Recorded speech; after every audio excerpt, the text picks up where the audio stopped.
नमस्कार, मैं विनय कुमार वैद्य।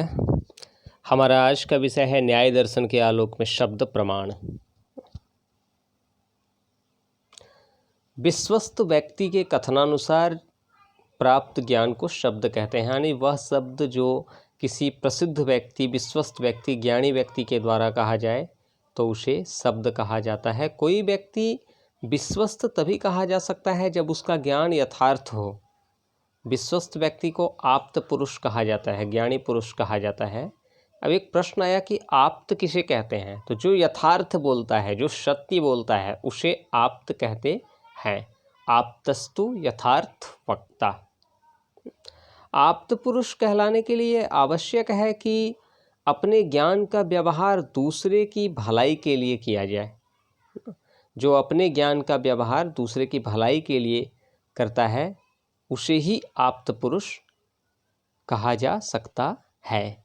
न्याय सूत्र में शब्द प्रमाण की परिभाषा देते हुए कहा गया है आप्तोपदेशः शब्दः, अर्थात आप्त पुरुष के उपदेश को शब्द कहते हैं। लगभग इसी बात को बताते हुए तर्क संग्रह में कहा गया है कि आप्त वाक्यम शब्दः, अर्थात वाक्य शब्द का प्रयोग है। जो आप्त पुरुषों के वाक्य है उसी को शब्द कहते हैं ना। तो प्रश्न है वाक्य किसको कहते हैं? तो पदों के समूह को वाक्य कहते हैं और शक्ति के आश्रय को पद कहते हैं। तो सबसे छोटी इकाई पद है ना, तो कहते हैं कि शक्ति के आश्रय को पद कहा जाता है, शक्तम पदत्वम, और पदों के समूह को वाक्य कहा जाता है, वाक्यम पद समूह। और ज्ञानी पुरुषों के वाक्य को शब्द कहा जाता है, आप्त वाक्यम शब्दः। शब्द के स्वरूप को स्पष्ट करते हुए न्याय तार्किक अन्नम भट्ट ने कहा है वाक्यार्थ ज्ञानम शब्द ज्ञानम तत्करणम तो शब्दः, अर्थात वाक्यार्थ ज्ञानम शब्द ज्ञान, वाक्य को अर्थ ज्ञान कहते हैं और शब्द ज्ञान का जो करण है, अर्थात जो असाधारण कारण है, वही शब्द है। कहने का भाव यह है कि वेद, पुराण, ऋषि, धर्मशास्त्र इत्यादि से जो ज्ञान प्राप्त होता है वही शब्द कहा जाता है। यानी शब्दों और वाक्यों से वस्तुओं का जो ज्ञान प्राप्त होता है उसे शब्द कहते हैं। लेकिन शब्द को प्रमाण तभी समझा जा सकता है जब उससे यथार्थ ज्ञान अर्थात सत्य ज्ञान मिलता हो। याप्त या यथार्थवादी व्यक्तियों यानी ज्ञानी व्यक्तियों के वचन को शब्द प्रमाण कहा जाता है, आप्त वाक्य शब्दः। गंगेश उपाध्याय ने शब्द प्रमाण की परिभाषा देते हुए कहा है कि वाक्यार्थ ज्ञान ही शब्द प्रमाण है। केशव मिश्र ने कहा कि आप्त वाक्य ही शब्द प्रमाण है। शब्द के दो प्रकार हैं, सद्विविधो दृष्टादृष्टार्थत्वात्, अर्थात दृष्टार्थ और अदृष्टार्थ। ऐसे शब्द का ज्ञान जो संसार के प्रत्यक्ष की जा सकने वाली वस्तुओं से संबंधित हो, जिनका प्रत्यक्ष किया जा सके, उनसे संबंधित जो ज्ञान होगा उसे दृष्टार्थ शब्द कहा जाता है। और ऐसा शब्द जो प्रत्यक्ष नहीं की जाने वाली वस्तुओं से संबंधित हो उसे अदृष्टार्थ शब्द कहा जाता है, अर्थात अदृष्टार्थ शब्द का प्रत्यक्ष नहीं किया जा सकता है, जैसे धर्म, अधर्म आदि। एक अन्य तरीके से शब्द को दो प्रकार में विभाजित किया गया है। शब्द के दो प्रकार हैं, वैदिकम लौकिकम च, यानी वैदिक और लौकिक। वेद में वर्णित सभी विषयों को संगत माना गया है। वैदिक शब्द को संशयहीन और विश्वासपूर्ण माना गया है। वेद की बात में जो बातें निहित हैं उनको वैदिक शब्द कहा गया है। और वैदिक वाक्य ईश्वर से उक्त हुआ है, ये ईश्वर से निश्चित हुआ है और इसी कारण से इसे प्रमाण कहा गया है। वैदिकम ईश्वरोक्तत्वात् सर्वमेव प्रमाणम। दूसरा जो है प्रकार वो है लौकिक शब्द, जो साधारण मनुष्य जो वचन बोलता है, साधारण मनुष्यों के वचन को लौकिक शब्द कहते हैं और इसके निर्माता मनुष्य होते हैं। तो लौकिक शब्द निरंतर सत्य होने का दावा नहीं कर पाते, ये हमेशा सत्य नहीं होगा, हमेशा सत्य नहीं होता है, कभी कभी असत्य भी हो जाता है। वैशेषिक दर्शन में शब्द को स्वतंत्र प्रमाण नहीं माना गया है। न्याय दर्शन में तो शब्द को प्रमाण माना गया, लेकिन वैशेषिक दर्शन में शब्द को स्वतंत्र प्रमाण नहीं माना गया है, बल्कि यहाँ अनुमान का एक प्रकार माना गया है। शब्द अनुमान का एक प्रकार है, ऐसा वैशेषिक दर्शन की मान्यता है। और फिर सांख्य दर्शन की अगर बात की जाए तो सांख्य दर्शन लौकिक शब्द को नहीं मानता है। सांख्य दर्शन में केवल वैदिक शब्द को प्रमाण माना गया है। चार्वाक दर्शन में भी शब्द को प्रमाण नहीं माना गया है।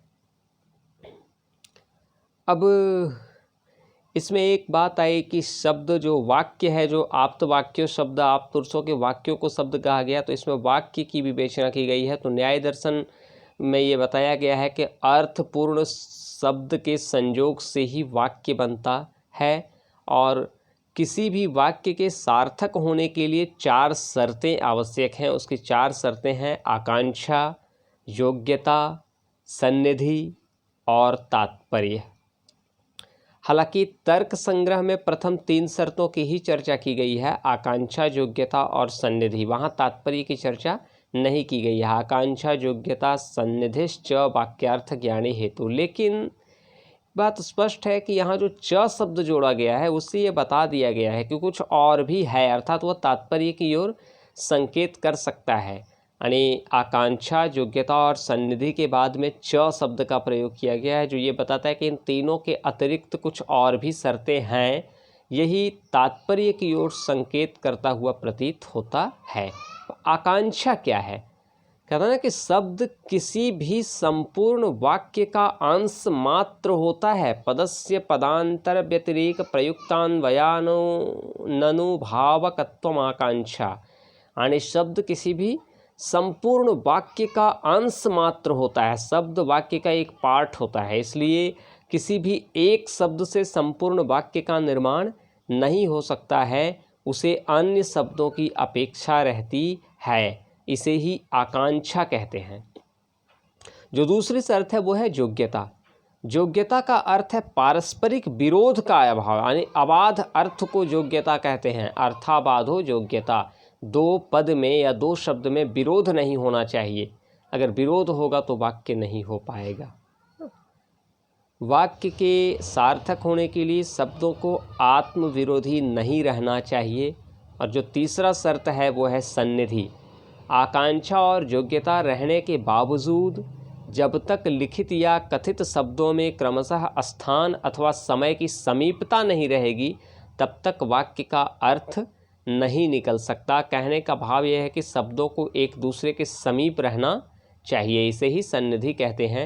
यानी अगर हम एक शब्द आज बोलें और एक शब्द कल बोलेंगे, एक शब्द परसों बोलेंगे, तो वैसे शब्दों का कोई अर्थ नहीं निकल पाएगा, उससे वाक्य नहीं बन पाएगा। पुनः एक ही कॉपी में एक शब्द पहले पन्ने पर हो, दूसरे शब्द उसके 10 पन्ने के बाद में हो, तीसरा शब्द और 10 पन्ने के बाद में हो, तो उससे भी कोई वाक्य नहीं बन पाएगा। इसलिए शब्दों को एक दूसरे के समीप रहना चाहिए। यानी विलंब के बिना पदों के उच्चारण को सन्निधि कहते हैं। पदानाम विलंबे नोच्चारणम सन्निधि। और जो चौथा शर्त है वो है तात्पर्य। यानी विभिन्न परिस्थितियों में एवं विभिन्न प्रसंगों में शब्द के भिन्न भिन्न अर्थ होते हैं, अतः कहने वाले अथवा लिखने वाले का अभिप्राय जानना आवश्यक है। यही तात्पर्य है। यानी वो किस स्थान पर लिख रहा है, प्रसंग क्या है, प्रसंग से हमें लिखने वाले का अभिप्राय जानना होगा। अगर भोजन करते समय कोई कहता है सैंधव लाओ, तो हमें समझना होगा कि यह नमक मांग रहा है। और वही अगर युद्ध के मैदान में कहे सैंधव लाओ, तो समझना होगा घोड़े की मांग हुई है। तो जो कह रहा है या जो लिख रहा है उसका अभिप्राय जानना होगा, ये है तात्पर्य। तो आकांक्षा, योग्यता, सन्निधि और तात्पर्य, इन चारों के ज्ञान से रहित जो वाक्य होगा वो अप्रमाण होगा। अर्थात जिस वाक्य में ये चारों नहीं होंगी, आकांक्षा नहीं होगी, योग्यता नहीं होगा, सन्निधि नहीं होगा और तात्पर्य नहीं होगा, तो वो अप्रमाण होगा। हालांकि जैसा कि हमने पहले बताया कि अन्नम भट्ट ने इनमें प्रथम 3 की ही चर्चा की है, आकांक्षा, योग्यता और सन्निधि। पदानाम विलंबे नोच्चारणम सन्निधि तथा चाकांक्षा रहितम वाक्य प्रमाणम। उन्होंने तात्पर्य की चर्चा नहीं की है, लेकिन न्याय दर्शन में तात्पर्य को भी शब्द प्रमाण का एक शर्त, ज्ञान का एक शर्त माना गया है। धन्यवाद। फिर मिलेंगे एक नए विषय के साथ। नमस्कार।